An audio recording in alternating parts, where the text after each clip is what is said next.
Bismillah, Assalamualaikum warahmatullahi wabarakatuh. Alhamdulillah wassalatu wassalamu ala rasulillah wa ala alihi wa sahbihi wa man tabi'ahu bi ihsanin ila yaumiddin. Asyhadu an la ilaha illallah wa asyhadu anna Muhammadan abduhu wa rasuluhu la nabiyya ba'da. Alhamdulillah masih dipertemukan kembali kepada di sama channel yang sama bersama PCM Blura.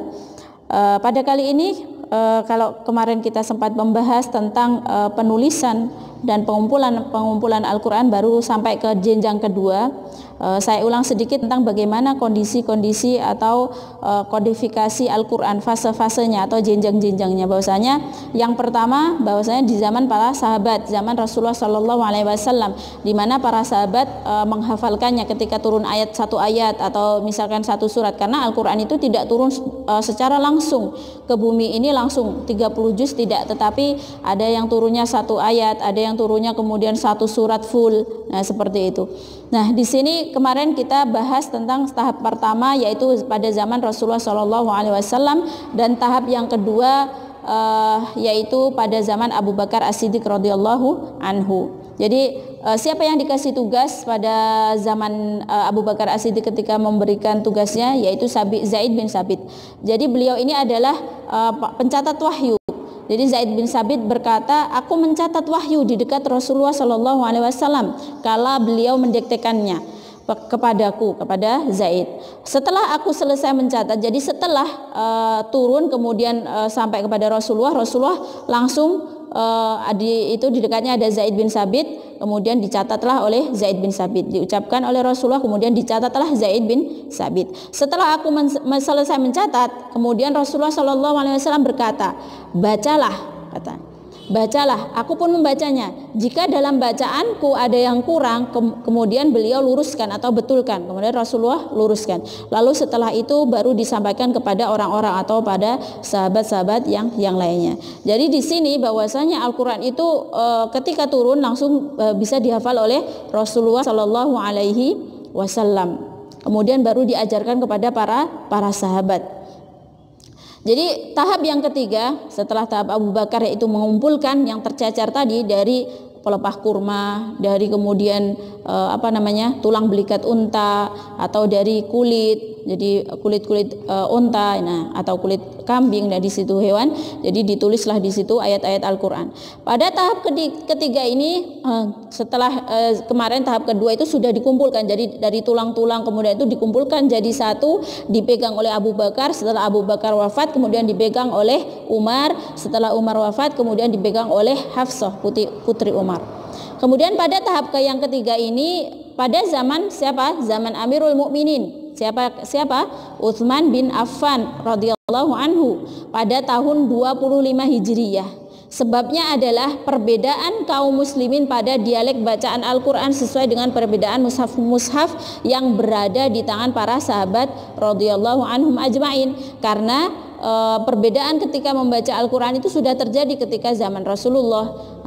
Ketika kemudian pada zaman Utsman bin Affan radhiyallahu anhu ini para sahabat banyak yang kemudian terjadi perbedaan dan sampai ada yang sampai bunuh-bunuhan. Nah, di sini terjadi fitnah. Jadi karena dikhawatirkan terjadi fitnah, maka Utsman radhiyallahu anhu memerintahkan untuk mengumpulkan mushaf tersebut menjadi satu mushaf saja, sehingga kaum muslimin tidak berbeda bacaannya, kemudian bertengkar pada kitab subhanahu wa ta'ala, dan akhirnya terpecah belah. Jadi dari sinilah kemudian Utsman bin Affan mengumpulkannya. Dalam Sahih Bukhari disebutkan bahwasanya Hudzaifah ibnu Yaman radhiyallahu anhu datang menghadap Utsman radhiyallahu anhu dari perang pembebasan Armenia dan Azerbaijan. Dia khawatir melihat perbedaan mereka pada dialek bacaan Al-Quran. Kemudian dia katakan, wahai Amirul Mukminin, selamatkanlah umat ini sebelum mereka terpecah belah pada kitab Allah Subhanahu wa taala seperti perpecahan kaum Yahudi dan Nasrani. Utsman lalu mengutus seseorang kepada Hafsah radhiyallahu anhuma. Semoga Allah meridhai keduanya. Maksudnya apa? Semoga Allah meridhai Hafsah dan Umar, karena kalau sebutan radhiyallahu anhu anhu itu artinya semoga Allah meridhoinya, itu kepada salah satu sahabat. Kalau misalkan dua-duanya, atau ini kan Hafsah putrinya Umar, berarti kita menyebutnya radhiyallahu anhuma, mereka berdua, yaitu Hafsah dan Umar. Kirimkan kepada kami mushaf yang engkau pegang agar kami gantikan mushaf-mushaf yang ada dengannya, kemudian akan kami kembalikan kepadamu. Hafsah lalu mengirimkan mushaf tersebut. Jadi Umar bin Khattab ini mengirimkan surat, mengutus seseorang untuk mengatakan kepada Hafsah bahwasanya Utsman ini menginginkan mushaf yang dipegang oleh Hafsah supaya disamakan jadi satu. Jadi kemudian Utsman memerintahkan Zaid bin Thabit, Abdullah bin Zubair, Sa'id bin Ibnul As dan Abdurrahman ibnul Harith ibnu Hisam radhiyallahu anhum untuk menuliskannya kembali dan memperbanyaknya.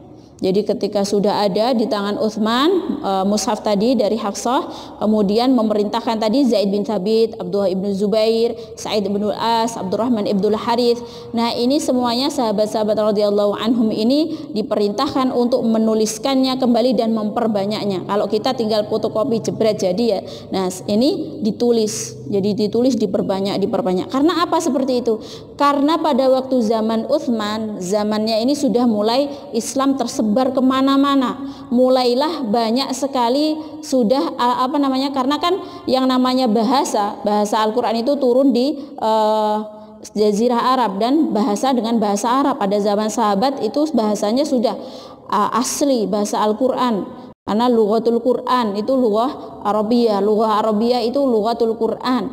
Jadi ketika seseorang misalkan, oh saya orang Jawa nggak bisa baca Al-Quran, nggak apa-apa saya medok misalkan, nggak bisa seperti itu. Al-Quran turun memang seperti lughah Arabiyah, tetapi itu bisa dipelajari sehingga kita bisa membetulkan bacaannya.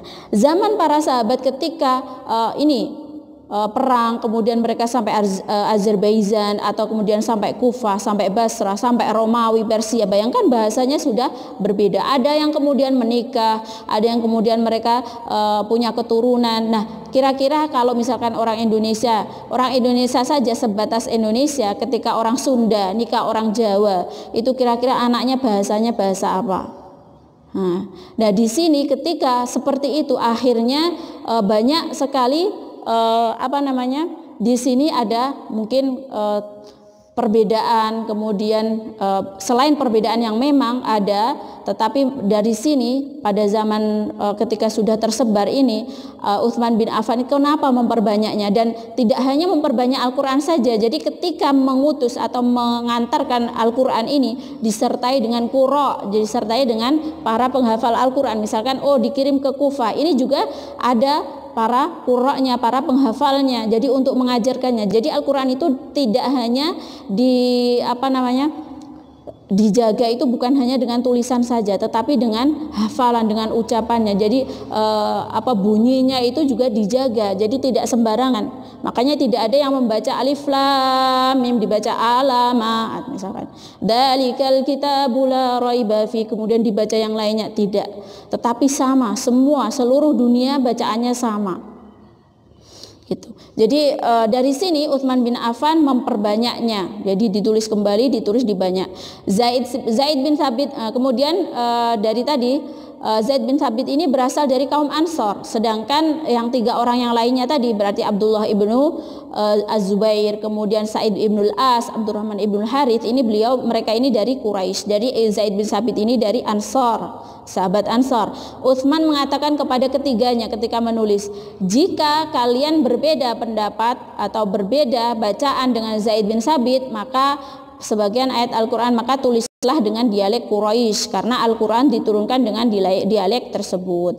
Jadi di sini mereka pun lalu mengerjakannya, dan setelah selesai Utsman mengembalikan mushaf itu kepada Hafsah dan mengirimkan hasil pekerjaan tersebut ke seluruh penjuru negeri Islam, serta memerintahkan untuk membakar naskah mushaf Al-Quran selainnya. Jadi dari sini, dari yang ketiga ini, bahwasanya Utsman bin Affan ini memperbanyaknya, menuliskan, menjadikan disamakan, kemudian diperbanyaklah mushaf Al-Quran.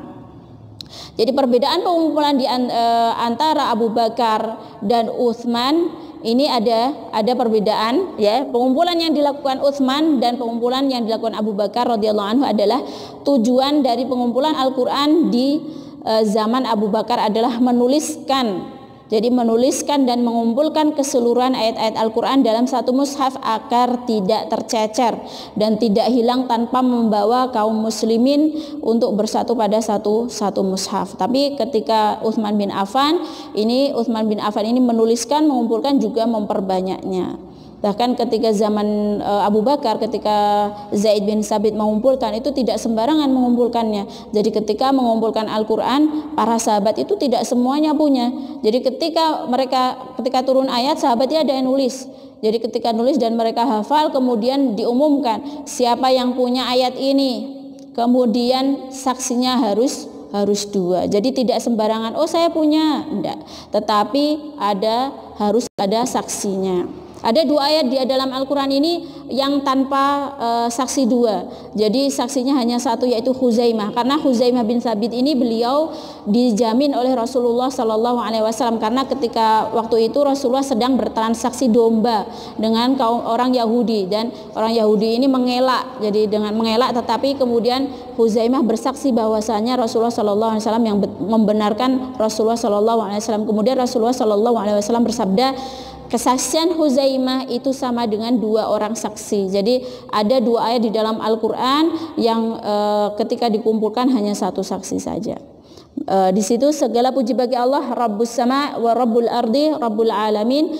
Alhamdulillah, di judul atau di ini bab tentang bagaimana fase-fase pengumpulan atau penulisan Al-Quran pada zaman Rasulullah SAW bisa meningkatkan keimanan kita dan bisa meningkatkan keimanan kita kepada Allah Subhanahu wa Ta'ala, juga semakin meningkatkan iman kita kepada kitab Allah, yaitu Al-Quranul Karim. Itu merupakan satu iman yang harus diimani oleh kita, bahwasanya Al-Quran itu adalah salah satu rukun dari rukun yang 6, rukun iman.